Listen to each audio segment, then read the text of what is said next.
Recent attempt में audit और bank से आप पे इंस्टीट्यूट मेहरबान है। एमसीक्यू पूछ रहा है, प्रैक्टिकल क्वेश्चंस पूछ रहा है और मैं बोलता हूँ जिसका कॉन्सेप्ट क्लियर है ना उसके लिए चैप्टर बड़ा आसान हो जाता है, क्योंकि आपको इसमें ज़्यादा कुछ रटने की ज़रूरत नहीं है। कुछ थियरी के क्वेश्चंस है, यस, जहाँ पे 4 से 5 क्वेश्चंस है वो आपको याद करनी पड़ेगी, पर मेजॉरिटी ऑफ पोर्शन ऐसा है जहाँ पे आप समझ के एमसीक्यू कर सकते हो, प्रैक्टिकल क्वेश्चंस कर सकते हो। अपन ने 1 साल पहले कुछ ऑडिट और बैंक्स का एक वीडियो डाला था, बहुत अच्छा बच्चों को रिस्पॉन्स आया था। बच्चों ने इतना प्यार दिया था इस वीडियो को, आप कमेंट सेक्शन जाके पढ़ोगे तो आपको दिखेगा। इस वीडियो में से ऑलमोस्ट हर अटेम्प्ट में से पूछा जाता है। मतलब 1 घंटे 16 मिनट के वीडियो में से आपसे एमसीक्यू बन जाते हैं, आपके बहुत सारे क्वेश्चन सॉल्व हो जाते हैं हर अटेम्प्ट में।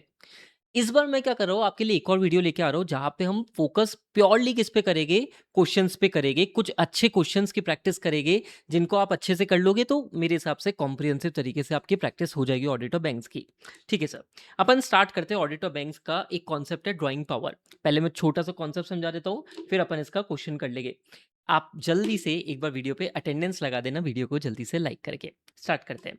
ड्राइंग पावर, अभी ये ड्राइंग पावर का क्या कॉन्सेप्ट होता है?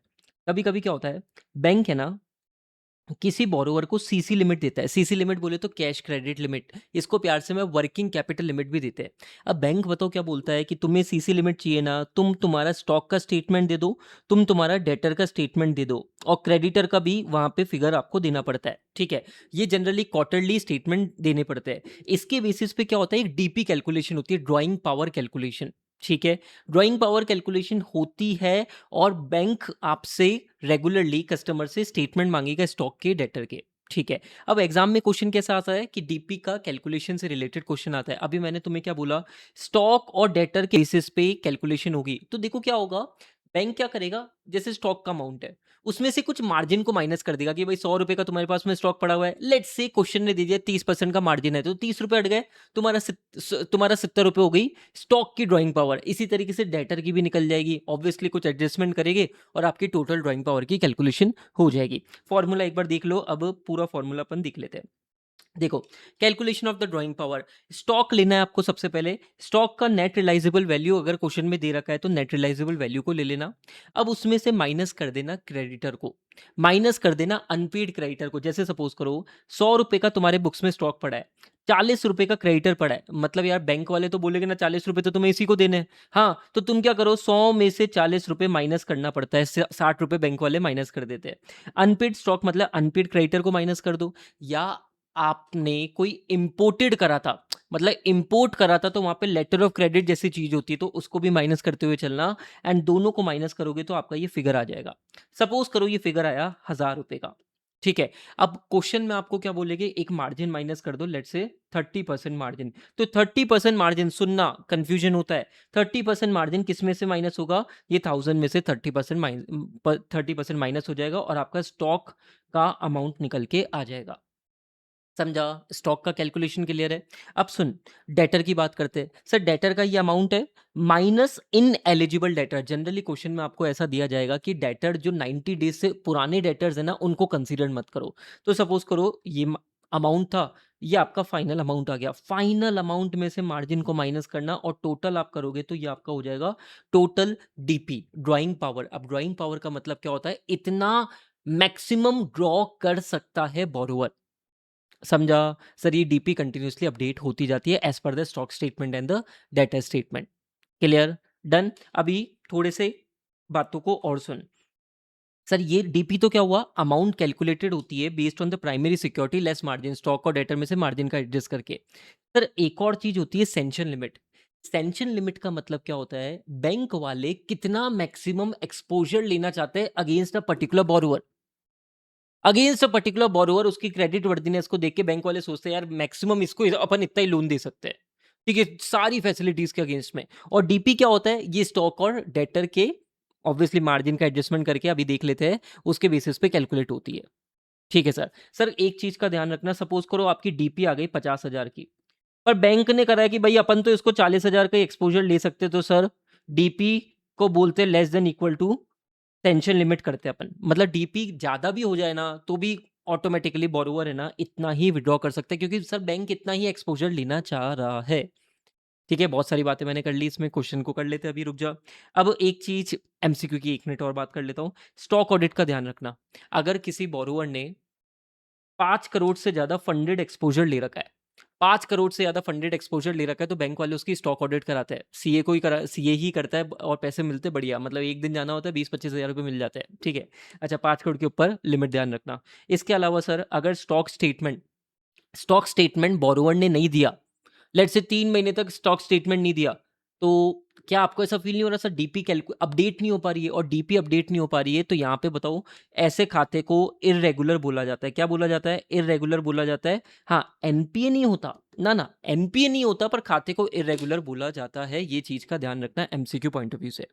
ठीक है, पूरा डीपी का ए टू जेड अपन ने सारी बातें कर ली। अब डीपी से रिलेटेड क्वेश्चंस करेंगे। थोड़ी-सी स्पीड को मेंटेन करेंगे भाई, तुम अपनी स्पीड 1 की रखो ना, वरना तुम्हें तो फिर पता नहीं क्या लगेगा, तारे ज़मीन पे लगेंगे। और अगर तुमने वो 1 घंटे 16 मिनट का वीडियो देख रखा है, तो ये वीडियो ज़्यादा अच्छे से समझ में आएगा। ठीक है, सुनना, डीपी हो गया पूरा, अब यहाँ पे क्वेश्चन कर लेते हैं। सुन, क्वेश्चन नंबर 27 देख लेते हैं।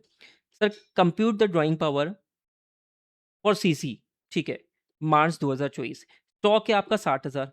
स्टॉक में से क्या एडजस्ट करते हैं सर? क्रेडिटर एडजस्ट करते हैं। तो 60,000 का तो स्टॉक है, जिसमें से 10,000 का क्रेडिटर है, तो 60,000 माइनस 10,000, 50,000 आ गया। हाँ सर, ये 50,000 आ गया। अब मार्जिन किस में से माइनस करेगा? इस 50,000 में से माइनस करेगा। मार्जिन कितना है? 30%। तो 30% का मार्जिन कर, 50,000 पे 30%, 15,000। ये हो गया तेरा स्टॉक का 35,000।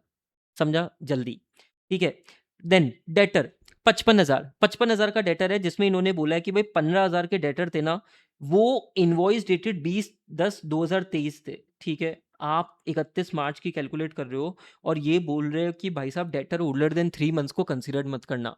क्या ये 3 मंथ्स ओल्डर है? Answer is yes. तो 55,000 में से 15,000 माइनस करें, कितना बचा? 40,000। अब इसका मार्जिन कितना है? 40%। तो 40% माइनस करा, कितना आया? 24,000।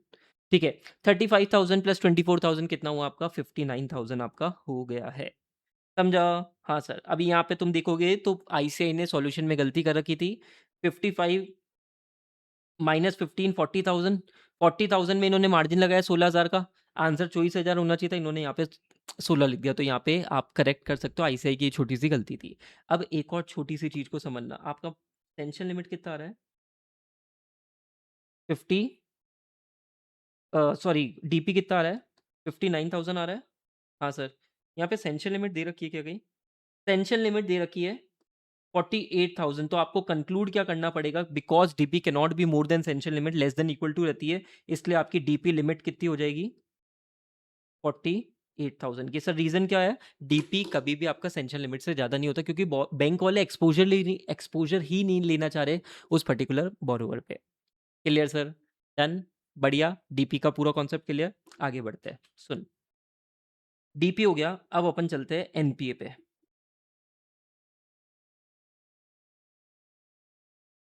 इधर देखना सर, एनपीए। एनपीए का क्या लॉजिक होता है, ध्यान से सुनना। एनपीए मतलब नॉन परफॉर्मिंग असेट। वो असेट जो अब बैंक वालों को परफॉर्म करके नहीं दे रहा। मतलब बैंक वालों ने लोन दिया था राजू को, राजू भाई साहब उसको पैसे नहीं दे पा रहा, तो बैंक वाले क्या बोल रहे हैं? यार ये असेट है ना, ये हमको परफॉर्म करके नहीं दे रहा, ये हमको ब्याज नहीं दे रहा, ये हमारा प्रिंसिपल नहीं पे कर पा रहा, इसलिए हम इसको आज से बोल रहे हैं नॉन परफॉर्मिंग असेट। तू नॉन परफॉर्मिंग असेट है रे राजू। ठीक है, अब नॉन परफॉर्मिंग असेट होता है ना, तो उसकी इंप्लीकेशन समझना। उसकी इंप्लीकेशन ये होती है कि बैंक वालों को, जब भी तुमने एनपीए घोषित करा ना, आगे से जितनी भी इंटरेस्ट हो इनकम होगी, तुम वो रिकॉग्नाइज करोगे केवल और केवल कैश बेसिस पे। किस पे करोगे सर? केवल और केवल कैश बेसिस पे। ठीक है, इसके अलावा आपको सर प्रोविजंस भी बनाने पड़ते हैं। ठीक है सर, और एक और चीज बता देता हूं सर, आपने सपोज करो कोई इनकम, लेट्स से ये इतने पीरियड आपने अक्रूवल बेसिस पे रिकॉर्ड कर ली, ठीक है, इसका पैसा मिला नहीं था सपोज करो, और बैंक वालों ने यहाँ पे एनपीए कर दिया, तो ये लोग क्या बोलते हैं कि जो आगे का पैसा तो तुम्हें कैश बेसिस पे रिकॉर्ड करना है, ये जो तुमने अक्रूवल बेसिस पे रिकॉर्ड कर लिया और इसका पैसा नहीं मिला ना, इसको भी क्या कर देना? रिवर्स कर देना। ठीक है, डन सर। अब यहाँ पे है ना सर, कुछ सीसी लिमिट, टर्म लोन से रिलेटेड कुछ कंडीशंस दे रखी है कि कब आप खाते को एनपीए बोलना स्टार्ट करोगे। एनपीए की इंप्लीकेशन मैंने बता दिया, अब एनपीए कब बोलना स्टार्ट करोगे ये बात करते हैं। इससे रिलेटेड फिर अपन 2 केस स्टडी बेस्ड क्वेश्चन कर लेंगे। सुन, क्या बोला इन्होंने? बोला कि अगर आपका टर्म लोन है, टर्म लोन किससे रिलेटेड मिलता है? कोई मशीनरी परचेज़ करने से रिलेटेड, कंस्ट्रक्शन से रिलेटेड आपको टर्म लोन मिलता है। सर टर्म लोन में क्या बोला कि अगर ओवरड्यू हो गया ग्रेटर देन 90 डेज़, तो आप उसको क्या बोल देना? एनपीए बोल देना। अब ओवरड्यू में इंटरेस्ट हुआ, प्रिंसिपल हुआ, इंस्टॉलमेंट हुआ, कुछ भी ओवरड्यू हो गया ग्रेटर देन 90 डेज़, एनपीए बोल देना। ठीक है? सुन, अब यहाँ पे ओवरड्यू का मतलब भी सुन ले। सर सपोज़ कर ड्यू डेट ऑफ इंस्टॉलमेंट थी 2/5/2025। अगर उस भाई साहब ने 2/5/2025 को पे नहीं करा, तो अगले दिन से वो खाता ओवरड्यू हो गया, और ये खाता ओवरड्यू अगर 90 डेज़ से ज़्यादा हो गया ना, 90 डेज़ से ज़्यादा हो गया, तो अपन टर्म लोन के केस में क्या बोलेंगे? खाता है एनपीए है। ठीक है सर। अब सीसीओडी से रिलेटेड बात सुन, और इसी पे आपके क्वेश्चंस बनते हैं। सर सीसीओडी से रिलेटेड इन्होंने बोला कि अकाउंट है ना आउट ऑफ ऑर्डर हो जाएगा, अल्टीमेटली एनपीए हो जाएगा, अगर तीनों में से एक भी कंडीशन सेटिस्फाई हो गई। सर तीनों में से एक भी कंडीशन सेटिस्फाई हो गई, सुनना ध्यान से क्या है कंडीशंस। दो क्वेश्चन करा हुआ अभी। An account treats out of order if, सुनना, आउटस्टैंडिंग बैलेंस, आउटस्टैंडिंग बैलेंस जो आपका बोरोवर का आउटस्टैंडिंग बैलेंस है ना, अगर सर वो कंटिन्यूअसली डीपी या सैंक्शन लिमिट से ज़्यादा का है ना, तो अपन उसको बोल देते हैं भाई ये खाता आउट ऑफ ऑर्डर हो गया है। मतलब यार वो पैसा दे ही नहीं पा रहा है, पैसा दे ही नहीं पा रहा है, इसलिए उसका आउटस्टैंडिंग बैलेंस बढ़ते ही जा रहा है, बढ़ते ही जा रहा है, बढ़ते ही जा रहा है। अगर ऐसा कंटिन्यूअसली इन एक्सेस है ना, तो आप उसको क्या बोलते हो? आउट ऑफ ऑर्डर है। क्या sir? Outstanding balance is greater than sanction limit या drawing power continuously, first. Second क्या बोला इन्होंने? सर आउटस्टैंडिंग बैलेंस तो लेस देन है, सर प्रॉब्लम नहीं है। बट इन्होंने क्या बोला? सर बैलेंस शीट डेट पे फोकस करो। बैलेंस 31/3 के दिन सर अगर अपन देखें ना, तो सर 90 डेज से कोई भी क्रेडिट कंटिन्यूअसली नहीं हुआ है। No credit continuously for 90 days. कौन सी डेट को सर? बैलेंस शीट डेट से देखे तो। सर पैसा ही नहीं दे रहे भाई साहब। तीसरी कंडीशन, तीसरी कंडीशन ये बोलते हैं सपोज करो क्रेडिट तो हुआ है, बट क्रेडिट इतना भी नहीं हुआ है कि इंटरेस्ट भी कवर कर ले। फॉर एग्जांपल सपोज करो 3 महीने का ब्याज था 5 लाख का, और बोरोवर ने चुकाया 2 लाख, तो क्या तुम्हें ऐसा लगता है ये नालायक बोरोवर है? मतलब वो उस पीरियड का ब्याज भी नहीं दे पा रहा है। तो सोचो कितनी बुरी हालत है इसकी। प्रिंसिपल तो छोड़ो, ब्याज भी नहीं दे पा रहा है। ठीक है, अगर ऐसी भी पोजीशन है तो आप क्या खाते को बोलते हो? आउट ऑफ ऑर्डर है इन केस ऑफ सीसीओडी। समझा? क्लियर है क्या? इंपॉर्टेंट है सर। तीनों कंडीशन से रिलेटेड क्वेश्चंस कर लेते हैं, आपका काम वैसे ही हो जाएगा। इधर देखो। कौन सा क्वेश्चन मार्क करा था मैंने इससे रिलेटेड? Question number 32। 32 मिल जाना चाहिए तुम्हें। क्वेश्चन नंबर 32 भाई। 32 क्वेश्चन तो सबसे अच्छा क्वेश्चन है, सबसे प्यारा क्वेश्चन है 32 क्वेश्चन। देखना सर, यहाँ पे सीसी फैसिलिटी दी थी 25 लाख की सन इंडस्ट्री को। सर सन इंडस्ट्री को 25 लाख की फैसिलिटी देती, मतलब सेंशन लिमिट हो गई 25 लाख। हाँ सर। ठीक है। फॉलोइंग इज द एक्सट्रैक्ट, मतलब पूरे खाते के स्टेटमेंट में से इन्होंने कुछ दे दिया। Of account of Sun Industry reflecting in core banking system of bank from December 1 to March 31। ठीक है। अगर मैं 31 मार्च का देखूं, तो सर 24,75,400 आउटस्टैंडिंग बैलेंस है। और अगर मैं कंटिन्यूसली देखूं तो सर 24,75 मतलब 25 लाख के नीचे है। तो क्या मैं बोल सकता हूँ सर फर्स्ट कंडीशन में तो कोई रुकावट ही नहीं है? फर्स्ट कंडीशन तो बढ़िया चल रही है sir, outstanding balance less than sanction limit ही है। हाँ सर। ठीक है। अब अगर मैं बात करूं, तो इन्होंने सेकंड कंडीशन में क्या बोला था कि आप 31/3 को देखना, 90 डेज में क्या कोई सामने वाले ने क्रेडिट दिया है क्या?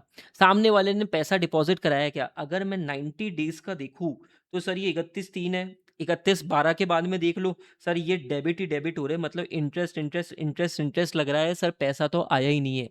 अगर पैसा नहीं आया तो सर खाता क्या वो आउट ऑफ ऑर्डर हो गया? Answer is yes. सर हमें थर्ड कंडीशन देखने की ज़रूरत है क्या? थर्ड कंडीशन देखने की यहाँ पे फिर ज़रूरत ही नहीं पड़ी, सेकंड कंडीशन में ही तुम्हारा काम हो गया। अब थर्ड कंडीशन तुम देखोगे क्या? वैसे भी पैसा तो आया ही नहीं है, तो थर्ड कंडीशन देख के करोगे क्या? ठीक है। अब सर इसका आंसर कैसे लिखना है? इसका आंसर ऐसे लिखना है कि पहले तुम्हें वो तीनों कंडीशन लिखनी है। सर तीनों कंडीशन लिखनी है। पहली कंडीशन क्या थी? Outstanding balance continuously in excess of sanction limit या ड्राइंग पावर है। सेकंड कंडीशन थी कि आउटस्टैंडिंग बैलेंस तो less then sanction limit drawing power है। बट प्रॉब्लम क्या है? 31 मार्च के दिन अगर अपन कंपेयर करें तो 90 डेज से सर कोई भी कंटिन्यूअसली क्रेडिट नहीं हुआ है। और तीसरी कंडीशन क्या थी? सर क्रेडिट तो हुआ है, बट सर वो इंटरेस्ट पोर्शन को भी कवर नहीं कर पा रहा है। आपने ये तीनों कंडीशन लिखी, 3 नंबर मिल गए। फिर fact of the case conclusion लिखा, 1 नंबर और मिल गया। चलो भाई बधाई हो। समझा क्या? बढ़िया। डन सर, अच्छा क्वेश्चन था। क्वेश्चन नंबर, ये तो हुआ, अब आ जाओ क्वेश्चन नंबर, एक और क्वेश्चन करा देता हूँ। क्वेश्चन नंबर 35 देख लो, सितंबर 2024 का क्वेश्चन है, देखना। सर बोल रहे हैं कि कैसे खाते को क्लासिफाई करोगे? सर, के लिमिटेड ने सीसी ली थी 25 करोड़ की। ड्राइंग पावर 22 से 25 करोड़ के बीच में चल रही है। सर ये ऐसा रेंज क्यों दिया? क्योंकि ड्राइंग पावर अपडेट होती है continuously. The limit availed by the company remain less than 20 crore, मतलब फर्स्ट कंडीशन में कोई दिक्कत नहीं है। The company has not deposit any amount in cash credit account and there are no other credit in the account for during the last quarter. तो क्या मैं ऐसा बोल सकता हूँ 31/3 का अगर अपन कंपेयर करें तो सर 90 डेज में तो कोई क्रेडिट ही नहीं है, 90 डेज में कोई क्रेडिट ही नहीं है, तो खाता NPA out of order, NPA करो, बात खत्म। तीनों कंडीशन बताओ, fact of the case, conclusion, आगे बढ़ो। चलो भैया, स्पीड मेरी तो देखो मेंटेन रहेगी क्योंकि ऑलरेडी इसका कॉन्सेप्ट का एक वीडियो मैं डाल चुका हूँ। डन सर, बढ़िया। डीपी हो गया, ये हो गया। अब मैंने तुम्हारे लिए और चीजें क्या मार्क करी थी, इधर आ जाओ। अब सुनना सर, एक एक दो पॉइंट एमसीक्यू के सुन लो। Sir, asset classification is done as per the borrower wise and not the facility wise. इसका मतलब क्या? मैंने बैंक वालों से लोन लिया, कार लोन लिया, होम लोन लिया। कार लोन में तो मैं उनको टाइमली पैसे चुका रहा हूँ, पर होम लोन में मेरा खाता एनपीए हो गया। सर अब क्या करें? बैंक वाले बोलते हैं कि भाई ये बोरोअर वाइज फैसिलिटी है, सक्षम जैन, तुम एक जगह पैसा दे रहे हो, एक जगह पैसा नहीं दे रहे हो, हम तुम्हारी सारी फैसिलिटीज को एनपीए मान लेंगे, सारी फैसिलिटीज को एनपीए मान लेंगे। और चल एक चीज बता दे, अब एनपीए मान लिया, अब आगे जाके बैंक वाले कैसे रिकॉर्ड करेंगे? सर कैश बेसिस पे ही रिकॉर्ड करेंगे, और जो भी अक्रूवल इनकम जो रिसीव नहीं हुई उसको भी वो रिवर्स कर देंगे। समझा? क्लियर? तो क्या बोलते हैं कि भाई एसेट क्लासिफिकेशन बोरोअर वाइज है, फैसिलिटी वाइज नहीं है। दूसरा एक और चीज का सुनना। सर, क्लासिफिकेशन जो करते हो ना वो रिकवरी के बेसिस पे करते हो। सपोज करो मैंने लोन लिया था बैंक से, ठीक है, 5 करोड़ की सिक्योरिटी वैल्यू दे रखी थी, ठीक है, बैंक वाले राजी थे। पर क्या हुआ, मैंने अब उनको पे ही नहीं कर रहा हूँ, मैं उनको पे ही नहीं कर रहा हूँ, बैंक वालों को पे नहीं कर रहा हूँ, रिकवरी उनकी होने ही नहीं दे रहा हूँ, मैं पेमेंट ही नहीं कर रहा हूँ। सर सिक्योरिटी मेरी पड़ी हुई है, पर मैं पे नहीं कर रहा हूँ। बैंक वाले बोलते हैं सर आपकी सिक्योरिटी पड़ी हुई है, पर अगर आप रिकवरी नहीं दे रहे हो हमें, अगर आप पैसे नहीं दे रहे हो, मतलब आप परफॉर्म नहीं कर रहे हो, हम आपको एनपीए मान लेंगे। ठीक है, इंपॉर्टेंट है। डन। अब यहाँ पे एक और छोटी सी चीज को समझना, छोटी सी चीज को समझना, एक और चीज बताता हूँ, फिर इससे रिलेटेड एक क्वेश्चन हो जाएगा। आ गया।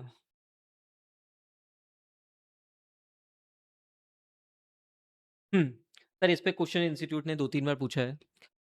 Account where there is erosion in the value of security fraud committed by the borrower। देखो, खाता जब एनपीए हो जाता है ना, तो आप एनपीए में उसको अलग अलग क्लासिफिकेशन करते हो।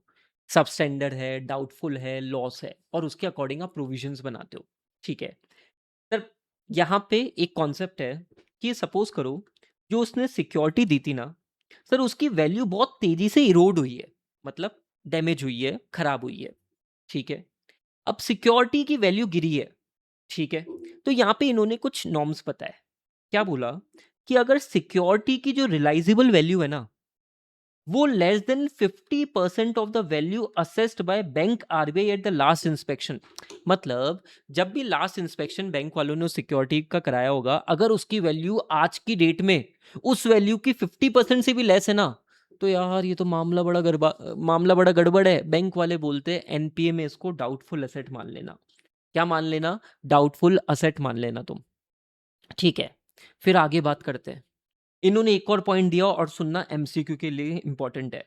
इन्होंने बोला किसी केस में अगर realisable value of security is less than 10% of the outstanding in the borrower account, मतलब उसको चुकाना तो सपोज करो 100 करोड़ है, बट आज की डेट में रिलाइजेबल वैल्यू है ना 9 करोड़ है, मतलब यार जितना उसको चुकाना है उसका 10% से भी लेस है ना, ये लोग बोलते हैं यार इसको लॉस असेट मानो, इससे कुछ नहीं निकलना।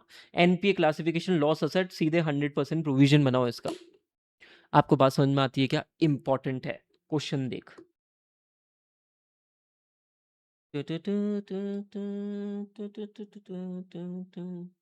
चला जा, ये वाला क्वेश्चन देख ले, क्वेश्चन नंबर 36 का point number 2। A loan to Z private limited, outstanding balance कितना है भैया? 65 लाख रुपीस है। रिलाइजेबल वैल्यू ऑफ सिक्योरिटी कितनी है? 6 लाख, ओ हो 6 लाख ही रह गई है रिलाइजेबल वैल्यू और आउटस्टैंडिंग बैलेंस चल रहा है 65 लाख। बैंक वालों ने उस पे डाउटफुल एसेट बना दिया और उसके अकॉर्डिंग प्रोविजन बना दिया। अगर अपन बात करें तो आपको पहले तो प्रोविजन लिखना है कि दोनों केस बता दो, फिर आप बात करो कि सर आउटस्टैंडिंग बैलेंस, ठीक है, less than 10% of the realisable value है। सर कैसे? 65 लाख का 10% कितना होता है? 6.5 लाख, और वैल्यू कितनी है? 6 लाख। तो क्या बनेगा सर? ये लॉस असेट होगा, और लॉस असेट होगा तो सर 100% प्रोविजन बनेगा। पर आपको आंसर कैसे लिखना है? पहले आपको ये दोनों पॉइंट बताने हैं, उसके बाद में अपना fact of the case conclusion लिखना है। समझा? Done sir. इस तरीके से आपको ये वाला क्वेश्चन करना था। Done sir. Is it clear? Perfect, बढ़िया। अब सेकंड पे आओ। सर सेकंड पे आओ, यहाँ पे एक और छोटी सी चीज तुम्हें बतानी पड़ेगी। पहले कॉन्सेप्ट को देख लेते हैं, फिर ये वाला क्वेश्चन देख लेते हैं। हम्म सर खाता एनपी होता है ना, सुनना ध्यान से। खाता एनपी होता है ना, तो आप उसको अलग अलग क्लासिफिकेशन करते हो। पहले आप उसको एनपी में सबस्टैंडर्ड बोलते हो कि यार तू सबस्टैंडर्ड है। सबस्टैंडर्ड कब तक बोलते हो उसको? 1 साल तक उसको सबस्टैंडर्ड बोलते हैं, ठीक है। फिर थोड़ा सा और आगे बढ़ता है, अगर खाता उस समय भी एनपी है तो 1 साल के बाद में इसको बोलते हैं यार ये तो नालायक है, डाउटफुल है ये। डाउटफुल कब तक बोलते हैं? सुनना, ये आपका 1 साल निकल गया था, अगले ईयर 1 तक तो आप उसको डी1 बोलते हो, और ईयर 1 से ईयर 3 तक आप इसको डी2 बोलते हो, ठीक है। मतलब 1 साल तो यहाँ निकल गया एनपीओ, ये एनपीओ हुआ था, ठीक है। यहाँ से 1 साल तक सबस्टैंडर्ड, उसके बाद में 1 साल तक डी1, फिर अगले 2 साल तक डी2, और ईयर 3 के बाद में आप इसको क्या बोलने लग जाते हो? डी3 बोलने लग जाते हो। अलग अलग ब्रैकेट्स डाल दिए। अब ब्रैकेट डालने का लॉजिक ये है, इसके बेसिस पे प्रोविजन कैलकुलेट होगा। सर क्या? प्रोविजन में इन्होंने सिंपल सा बोला कि आप सबस्टैंडर्ड है ना, तो 15% प्रोविजन बना देना, बात खत्म करना, ठीक है। पर डाउटफुल है ना, तो ये क्या बोलते हैं कि सिक्योर्ड पोर्शन, अनसिक्योर्ड पोर्शन, इसके हिसाब से चलना। सर अनसिक्योर्ड पोर्शन है उसका तो 100% प्रोविजन बनाना, 100% प्रोविजन बनाते हुए चलना, ठीक है।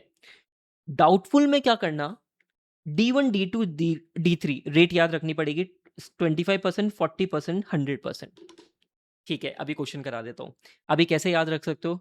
सर सबस्टैंडर्ड का 15 था, 15 प्लस 25, 25 ये हो गया 40 आपका, इस तरीके से आप याद रख सकते हो, ठीक है। और लॉस असेट में तो सिंपल सा बोलते हैं भाई 100% प्रोविजन बनाओ।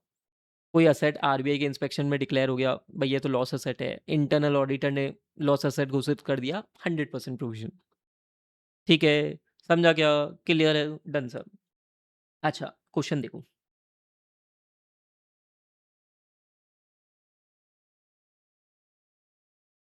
समझना। आउटस्टैंडिंग बैलेंस चल रहा था 1,40,000, सिक्योरिटी की वैल्यू है 80 लाख। क्या मैं ऐसा बोल सकता हूँ सर आउटस्टैंडिंग बैलेंस, लॉजिकली सोचना, 1,40,000, 140 है, और सामने वाले ने सिक्योरिटी दे रखी है 80 लाख की, तो क्या अनसिक्योर्ड वाला अपन 60 लाख बोल सकते हैं क्या? सोच के देख। हाँ सर। अब ये बोल रहे कि डाउटफुल है फर्स्ट ईयर के लिए, तो अनसिक्योर्ड वाले पे तो 100% प्रोविजन बन गया, ठीक है। कितना हुआ? 60 का। तो सिक्योर्ड वाले के लिए कितना बना? अगर ये डी1 कैटेगरी का है तो कितना बनता है भाई? 25% ऑफ सिक्योर्ड कितना है भाई? 80 लाख। कितना हो गया ये? कर लो रे कैलकुलेट। 20 लाख। टोटल कितना हो गया? 80 लाख का प्रोविजन होना था। सर बैंक वालों ने प्रोविजन बना रखा है 70 लाख का, हम बोलेंगे भाई बैंक वालों 10 लाख एडिशनल प्रोविजन तुम्हें बनाना पड़ेगा। समझा क्या? हाँ क्वेश्चन समझा? ठीक है। अच्छा क्वेश्चन था, क्वेश्चन नंबर 36। प्रोविजन इन्होंने इतना बनाया, बनाना इनको 80 लाख चाहिए था।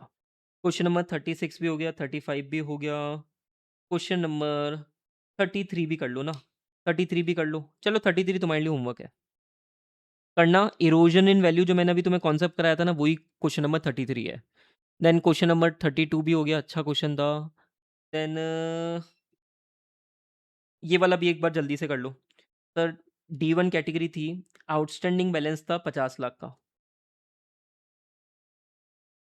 ठीक है। सिक्योरिटी थी 40 लाख की, तो अनसिक्योर्ड कितना हो गया? 10 लाख का।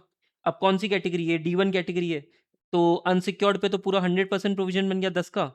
सिक्योर्ड पे कितना बन गया? 15, 25, 40, तो 25%, तो ये भी कितना हुआ? 10 लाख। भाई जल्दी-जल्दी कर रहा हूँ मैं थोड़ा-सा। 10 + 10 20 लाख, 10 + 10 20 लाख और कंपनी ने कितना बनाया है? ब्रांच ने कितना बनाया है? 7.5 लाख का, गलत है ना? देखो मेरा स्टाइल यही होता है कि मैं मान के भी चल रहा हूँ कि कुछ चीज़ें तुमने पढ़ रखी है तो तुम उसको जल्दी कैच कर लोगे, ठीक है? अगर कहीं पे भी अटक रहे हो तो मेरा थोड़ा-सा रिकमेंडेशन ये होगा कि सबसे पहले तुम वो कॉन्सेप्ट का वीडियो देख लो, ठीक है? समझा? क्वेश्चन नंबर 30 भी आपका सेम ही था। अ,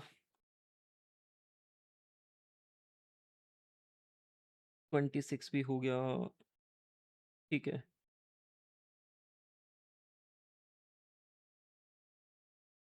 चलो ये क्वेश्चन एक काम करो, ये क्वेश्चन मैं करवा देता हूँ। ये क्वेश्चन इसलिए करवा रहा हूँ क्योंकि शायद आईसीएआई का आंसर गलत है, कुछ लफड़ा है इसमें, तो बच्चों को कन्फ्यूज़न हो जाता है, बता देता हूँ। देखना, सर स्टॉक दे रखा है 50,000 का, ठीक है? स्टॉक में से क्या माइनस करते हो? क्रेडिटर माइनस करते हो, तो क्रेडिटर माइनस करा 15,000 का, कितना आ गया? 35,000। कितना हो गया? 35,000। 50,000 माइनस 15,000 35,000। अब मार्जिन ऑन स्टॉक है कितना? 20%। तो 20% किस में से माइनस करोगे सर? इसमें से। 20% 7,000 हो गया, कितना हो गया? 28,000। ठीक है सर। अब डेटर है 45,000, इसमें से 5,000 का डेटर है, 17, 11, 21 का, और ये बोल रहे 3 महीने की 3 महीने के बाद में इनएलिजिबल है। तो देखोगे तो क्वेश्चन का पैटर्न वही है सर। 40,000 हो गया। 40,000 में से 50% माइनस करो। ठीक है, कितना हुआ? 28,000। कितना आया ये? 48,000 आ गया। ठीक है। अब सैंक्शन लिमिट कितनी दे रखी है? अबे 48,000 ही आया क्या? 48,000। इन्होंने क्या कर रखा है वो भी देख लेते हैं। सर 50,000, 35,000। अब इनका आंसर और अपना आंसर क्यों अंतर है? सर क्योंकि अपन यहाँ पे 35,000 निकाल रहे हैं और अपन मार्जिन कैलकुलेट कर रहे हैं इस पे। कितना हुआ? 7,000। ठीक है? तो कितना आ गया? 28,000। और इन्होंने क्या कर रखा है? सब मार्जिन यहाँ से इस पे माइनस कर दिया 50,000 पे, जो कि गलत है। जो कि गलत है, आपको ये सॉल्यूशन फॉलो करके नहीं आना। आपको फॉलो क्या करना है कि एक बार आपने पूरा अमाउंट फाइनल निकाल लिया, उसमें से ही मार्जिन कैलकुलेट करना है। ये कुछ बच्चों की क्वेरीज हमेशा आती है, इसलिए मैंने ये क्वेश्चन भी ले लिया है। डन सर, बढ़िया। ठीक है सर, ये एक और क्वेश्चन आपका हो गया है। चलो क्वेश्चन नंबर 19 भी कर लो। क्वेश्चन नंबर 19, तुम्हें हिंट नहीं देना है। Question number 19, I am giving you 2 minutes. 2 minute दे रहा हूँ, जल्दी से क्वेश्चन नंबर 19 को एक बार खत्म करो।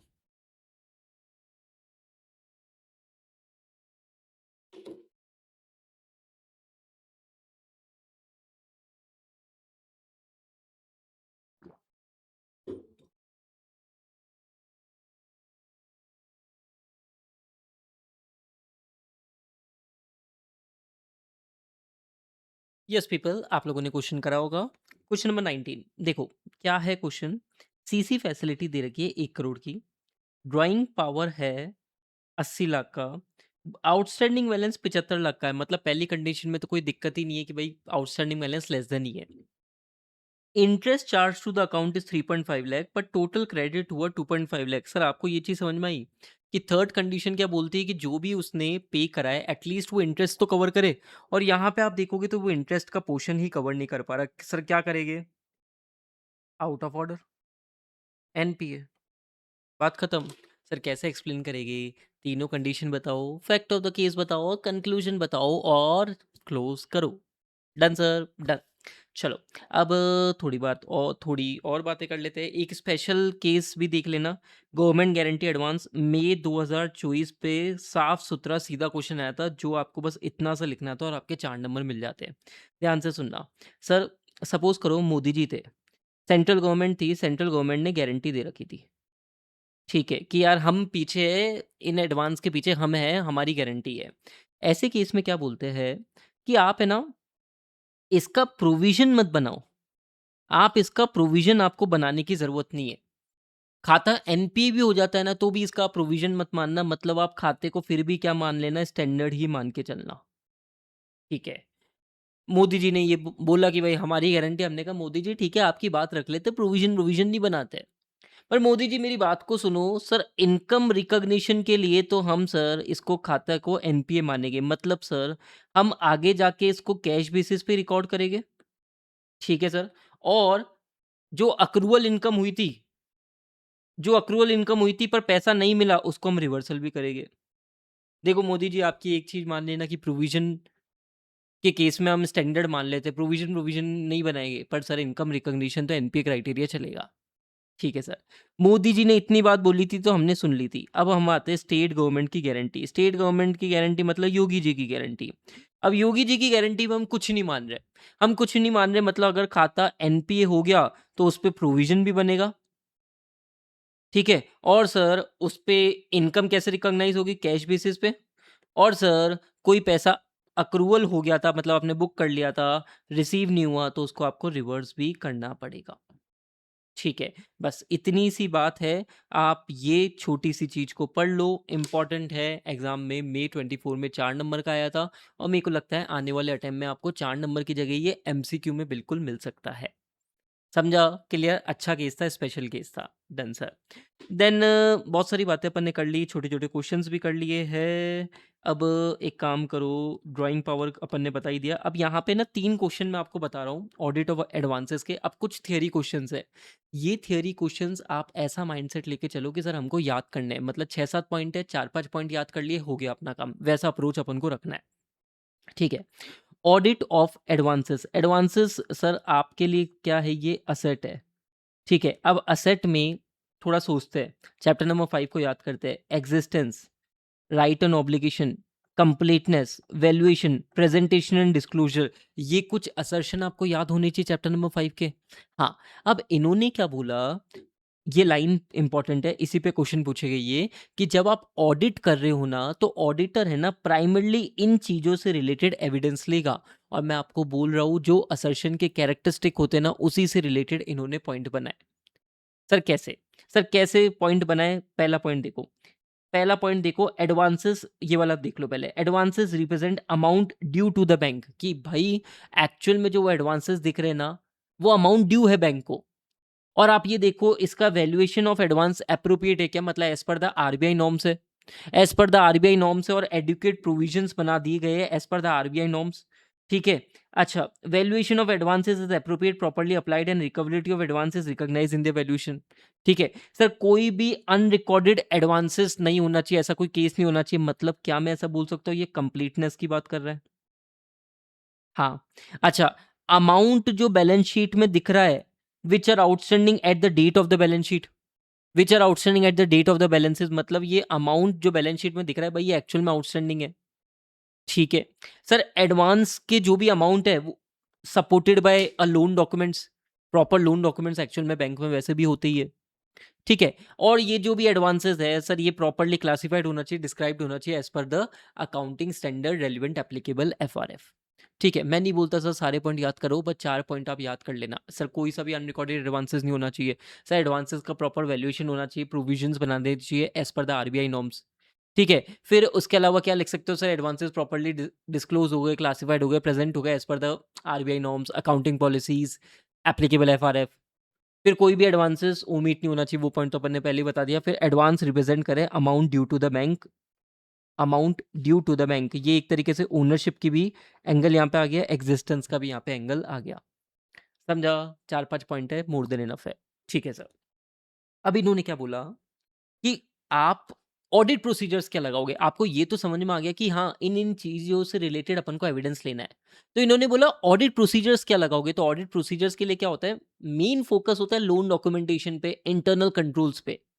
ठीक है, तो यहाँ पे पॉइंट्स पे फोकस करना। सर हम क्या करेंगे? हम स्टडी करेंगे, इवैल्यूएट करेंगे internal control relating to advances, और हम उसके लोन के डॉक्यूमेंटेशन देखेंगे। हम सामने वाले ने कोई ना कोई सिक्योरिटी दी होगी, ठीक है? तो लेट्स से अगर उसने कोई सिक्योरिटी देखी है तो सिक्योरिटी की एक्जिस्टेंस, एनफोर्सेबिलिटी, वैल्यूएशन देखेंगे। आरबीआई के नॉर्म से कंप्लाई हो रहा है क्या? प्रोविजंस एडुकेट बने हुए हैं क्या? ठीक है, समझे क्या? सर लोन जिस पर्पज़ के लिए लिया था उसी पर्पज़ के लिए यूज़ हुआ है क्या? ये पॉइंट भी लिख सकते हैं। अब ऑडिटर क्या करता है, जो भी लार्ज सैंपल्स होते हैं ना, उनको तो वो 100% चेकिंग कर लेता है और बाकी की चीज़ों को वो सैंपल बेसिस पे देख लेता है। तो ऑडिटर क्या करता है, जितने भी मेजर एडवांसेस हैं सबको चेक कर लेगा और स्मॉल एडवांसेस में सैंपल बेसिस पे चेक कर लेगा। क्या ये बात आपको समझ में आती है? Is it clear to you? My dear people, again very important topic, आप 2-3 बार पढ़ोगे आपको याद हो जाएगा, 4 पॉइंट लिखने हैं बस मोटा-मोटी, 4 से 5 पॉइंट। ठीक है। अब इन्होंने एक पॉइंट बोला, इंटरनल कंट्रोल ओवर एडवांसेस जो होते हैं ना, इसको आप कैसे इवैल्यूएट करोगे? अब होता क्या है, इंटरनल कंट्रोल मतलब बैंक वाला जब आपको लोन दे रहा है ना, तो वो आपकी क्रेडिट वर्दिनेस को देखेगा, आपके सपोर्टिंग डॉक्यूमेंट्स को देखेगा, ठीक है? मार्जिन एडिक्वेट रखने की कोशिश करेगा, सर ड्राइंग पावर कैलकुलेशन करेगा, ठीक है? आपके खाते को ईयरली बेसिस पे रिव्यू करा जाता है। ये बेसिक चीज़ें इंटरनल कंट्रोल बैंक वालों ने बना रखी है। मतलब ऐसे ही किसी को लोन नहीं देना है, उसको क्रेडिट वर्दिनेस चेक करो यार पहले। उसके नेसेसरी सपोर्टिंग डॉक्यूमेंट केवाईसी होना चाहिए, सिक्योरिटी के पेपर होने चाहिए। इस बेसिस पे वो लोन देते हैं। उन्होंने बैंक वालों ने एक चेकलिस्ट बना रखी होती है कि भाई ये चेकलिस्ट है, अगर सब कुछ टिक हो गई हम इनको लोन दे देंगे। ठीक है? तो इधर देखो, आप बैंक वाले क्या देखते हैं, credit worthiness of the borrower, सारे नेसेसरी डॉक्यूमेंट एग्जीक्यूट हो गए हैं, terms of sanction, sufficient margin रखा है नहीं रखा है। सफिशिएंट मार्जिन जैसे सीसी में भी आपको ध्यान है, डेटर और स्टॉक के अगेंस्ट में सफिशिएंट मार्जिन रखा था। वैसे ही सपोज करो लैंड के अगेंस्ट में लोन लिया है, तो लैंड की जितनी भी वैल्यू होगी उसके अगेंस्ट में एक मार्जिन माइनस कर देंगे और अमाउंट दे देंगे। ठीक है sir. Then drawing power register update होना चाहिए। अगर आपको याद है एक और पॉइंट, अगर वो 3 महीने पुराना स्टॉक स्टेटमेंट है तो खाते को इरेगुलर भी बोला जाता है। और पूरा का पूरा जो भी एडवांसेस होता है ना, वो रिव्यू करा जाता है। रिव्यू का भी बहुत टेक्निकल मतलब है, अभी के लिए तो बस ध्यान रख लेना, रिव्यू करा जाता है at least once in a year. ठीक है, रिव्यू का भी काफ़ी टेक्निकल मतलब है, वो मैं रेगुलर क्लासेस में बताता ही हूँ, अभी मैं उस पे नहीं जा रहा। ठीक है? तो ये रिव्यू वर्ड ही आपको लिखना है, और ये पूरे साल भर में हर खाते का रिव्यू तो कट एटलीस्ट हो जाना चाहिए। ठीक है क्या? समझा क्या? Account should be kept with in the drawing power essential limit. ठीक है, इर्रेगुलर वाली बातें हो गई। बस इतने पॉइंट्स लिख दो, 4-5 पॉइंट लिख दो, मोर देन इनफ है राजा, more than enough, more than enough. Done sir, have a smart approach. Then 1-2 question और बता रहा हूँ मैं तुम्हें। 1-2 क्वेश्चन और बता रहा हूँ जो तुम्हारे लिए इम्पोर्टेंट है। ठीक है, इसके अलावा भी और पूछ सकते हैं, बट हाँ 2-3 क्वेश्चंस अपन और डिस्कस कर लेते हैं। सर, स्टैट्यूटरी सेंट्रल ऑडिटर्स होते हैं ना, उनको कौन-कौन सी रिपोर्ट देनी पड़ती है? देख, एक तो मेन ऑडिट रिपोर्ट देना भाई, एक तो मेन ऑडिट रिपोर्ट देना, और साथ के साथ में कुछ एडिशनल रिपोर्ट भी देना। सर बोले तो क्या? अगर अगर आईएफसी की रिपोर्टिंग आपको ध्यान है, internal control over financial reporting, section 143 subsection 3, ठीक है? एस आपकी जो मेन रिपोर्ट हुई ना, मेन रिपोर्ट तो दे दो, पर as per the companies act आपको एक आईएफसी रिपोर्टिंग करने की भी जरूरत पड़ सकती है, तो वो भी देना। ठीक है, फिर राजा लॉन्ग फॉर्म ऑडिट रिपोर्ट तो आपको ध्यान रखनी है, लॉन्ग फॉर्म ऑडिट रिपोर्ट देनी होती है। ठीक है, इसके अलावा सर थोड़ी बहुत चीज़ों को रीड करते हुए चलना, याद रह जाए, बहुत बढ़िया। सर क्या एसएलआर रिक्वायरमेंट से रिलेटेड कंपनी ने, बैंकों ने क्या कंप्लायंस कराया, क्या उसकी reporting, report on whether the treasury operations are conducted as per the RBI norms. उसके अलावा सर कोई सीरियस इरेगुलेरिटी हुई है, उससे रिलेटेड रिपोर्टिंग कर देंगे। फिर ये पॉइंट थोड़ा सा एमसीक्यू पॉइंट ऑफ व्यू से इंपॉर्टेंट है। सर क्या घोष कमेटी ने कोई रिकमेंडेशन दी थी फ्रॉड एंड माल प्रैक्टिसेस से रिलेटेड, और जिलानी कमेटी ने control inspection, internal control inspection से रिलेटेड रिकमेंडेशन दी थी, उससे रिलेटेड क्या बैंक वाले कंप्लाई कर रहे हैं, क्या आप रिपोर्ट दोगे? ये वाला पॉइंट भी आप ध्यान में रखते हुए चलोगे। सर क्या क्या? Ghosh committee fraud, Ghosh fraud, ठीक है, जिलानी इंटरनल कंट्रोल, अब पता नहीं है कैसे याद रहेगा आपको, पर याद तो करना पड़ेगा। ठीक है, जी लानी internal control inspection, Jilani internal control inspection तुम्हें ही करना है। ठीक है सर, घोष कमेटी तुम फ्रॉड मत करो, ऐसा कुछ याद रख सकते हो तुम। ठीक है, क्या पता एमसीक्यू बन जाए। ठीक है सर। देन राजा 2 क्वेश्चन और मैं आपको थोड़े से बताऊं जो कि इम्पोर्टेंट स्पेसिफिकली थोड़े से ज़्यादा है। वो है बैंक ऑडिट अप्रोच के कुछ 2 थियोरेटिकल क्वेश्चंस और अपन डिस्कस करते हैं। इसके अलावा भी और बहुत कुछ पूछा जा सकता है, पर ठीक है, अपन मेन बातें कर रहे हैं। Sir bank audit approach, engagement team discussion है ना, एंगेजमेंट टीम तुम्हें ना डिस्कशन करना है, तुम्हें डिस्कशन करना है about the following matters. Mainly इनका डिस्कशन एरर और फ्रॉड से रिलेटेड होता है। सर क्या? एक तो ये पुराने एरर्स का डिस्कशन करते हैं, और एक फ्यूचर से रिलेटेड एरर्स कौन-कौन से मिल सकते हैं उसका डिस्कशन करते हैं। फिर फ्रॉड कैसे परपेट्रेट हो सकता है, कैसे फ्रॉड कंडक्ट करा जाता है, और बोलते हैं कि भाई हमको ऐसे-ऐसे हमको अलग-अलग रिस्क से रिलेटेड अलग-अलग रिस्पॉन्सेज़ करने हैं। मतलब audit responses to engagement risk, pervasive risk, specific risk, और बोलते हैं कि भाई need to maintain a professional attitude, need to maintain an attitude, alert mind, professional scepticism तुम्हें ऑडिटर को मेंटेन करना है। ये सारा वो डिस्कशन करते हुए चलते हैं। एग्जाम में क्वेश्चन आ जाता है कि एंगेजमेंट टीम क्या-क्या डिस्कशन करती है ड्यूरिंग द बैंक ऑडिट, तो आपको ये 4-5 पॉइंट लिखने हैं। सर एरर्स जो होने वाले हैं, एरर्स जो हो चुके हैं, फ्रॉड कैसे-कैसे परपेट्रेट करा जा सकता है, कैसे-कैसे फ्रॉड करे जाते हैं। Professional skepticism, need to be alert, maintaining a professional skepticism और कैसे अपन रिस्पॉन्स करेंगे in engagement risk, pervasive risk and specific risk. समझा? Clear sir? अब सर इन एडवांटेजेस की कुछ डिस्कशन भी है राजा, ये भी आपके एक बुक में क्वेश्चन मिलेगा आपको। इन एडवांटेजेस की कुछ डिस्कशन भी, और ये एडवांटेजेस डिस्कशन के कुछ एडवांटेजेस भी है। सर फ्रॉड से रिलेटेड यहाँ पे 3 पॉइंट है। फ्रॉड से रिलेटेड 3 पॉइंट है सर क्या? आपको पहले चीज़, ये चीज़ समझेगा कि जब आप ये डिस्कशन कर रहे हो ना, तो आपको समझेगा कि क्या हमको कोई स्पेशलिस्ट को रखने की ज़रूरत है क्या to address issues relating to fraud. दूसरा, सर आप डिस्कशन कर रहे हो, you will be getting an idea कैसे-कैसे फ्रॉड करा जा सकता है, तो आप क्या करोगे, वर्क को डेलीगेट करोगे एक्सपीरियंस एंगेजमेंट टीम को। ठीक है। फ्रॉड कैसे आइडेंटिफ़ाई करना है, आइडेंटिफ़ाई हो जाए तो कैसे रिस्पॉन्स करना है, उसके लिए सर आप वर्क डेलीगेट किसको करोगे सर, जूनियर आर्टिकल की जगह एक्सपीरियंस एंगेजमेंट टीम को करोगे। ठीक है सर। और ये क्या बोलते हैं कि कहीं पे भी आपको ऐसा लग रहा है वल्नरेबिलिटी है। वल्नरेबिलिटी है बैंक के जो फाइनेंशियल स्टेटमेंट है, कहीं पे आपको लग रहा है कि सर मिसस्टेटमेंट मिल सकता है, तो वहाँ पे स्पेसिफिक फ़ोकस करना पड़ेगा, ताकि आप एप्रोप्रिएट रिस्पॉन्स कर सको at the pervasive level, specific risk level and engagement risk level. आपको बात समझ में आती है क्या? फ्रॉड से रिलेटेड 3 पॉइंट है। फ्रॉड से रिलेटेड 3 पॉइंट है, इंपॉर्टेंट है, याद रखते हुए चलना। ठीक है सर। एक और छोटी-सी चीज़ ध्यान में रखना, sir form and content of the financial statement, form and content of the financial statement में क्या? बैंकिंग रेगुलेशन एक्ट है, उसके 3rd शेड्यूल में फॉर्म ए तो है आपका बैलेंस शीट ए बी और फॉर्म बी है आपका प्रॉफिट एंड लॉस अकाउंट का। ठीक है? बीपी बड़ा मत लेना, ऑडिट ऑफ बैंक्स के चैप्टर को पढ़ के बस इतना सा ध्यान रखना, बीपी मतलब form B PNL account, A B मतलब form A balance sheet account किधर दे रखा है 3rd शेड्यूल में, कंपनीज एक्ट के क्या, नहीं सर बैंकिंग रेगुलेशन एक्ट के में दे रखा है। डन सर, बढ़िया, ये वाला पॉइंट भी ध्यान में रखते हुए चलना।